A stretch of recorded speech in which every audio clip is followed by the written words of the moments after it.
In contrast to these other worldviews and what they might say about finding meaning, what is it about Christianity that provides a unique solution to these problems of happiness and meaning in life?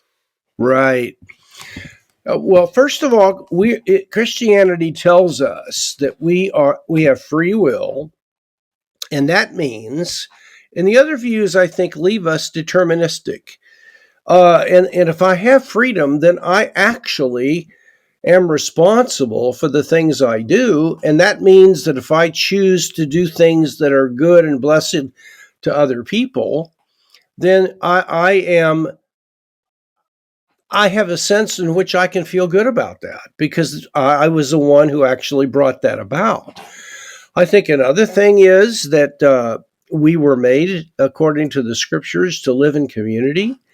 And so it is a natural part of our nature to seek to do the one another's of Scripture and to love each other and care for one another. That's naturally the way we were made. I think further, God is a teleological being, meaning he acts for purposes and goals. He created the world for a purpose, and that means that there's a purpose for me to be here. I'm not just a random accident. I was here for some purpose. And I gain a deep sense of, you pointed out, of meaning, but joy and significance from growing in improving in my ability to fulfill my purpose. I mean, I've met people who know that they're working in a job that is what they were made to do. And boy, there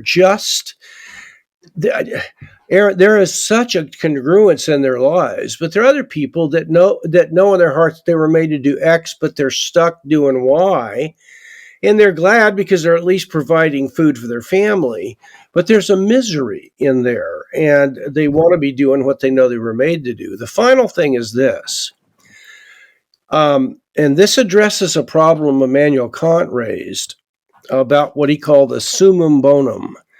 And the summum bonum was when the right merges together with the good. And if you got that, then that's the most important thing you could have. Now, what he meant by that was that leading a moral life and seeking to become a morally righteous person that does more good things than bad, that presupposes an objective right. It turns out that we were actually made to do that, because when we do that, we have more of the good than when we live immorally. And by the good, one means a sense of deep-seated shalom or well-being, a very deep sense of eudaimonia or of virtue and character and wisdom and happiness. Those go together. And the reason is that God made us for the purpose of flourishing best when we do the moral good, the moral right, for others. I mean, I'm sure in your own life, the saying that's better to give than receive actually turns out to be true, especially when you have grandchildren.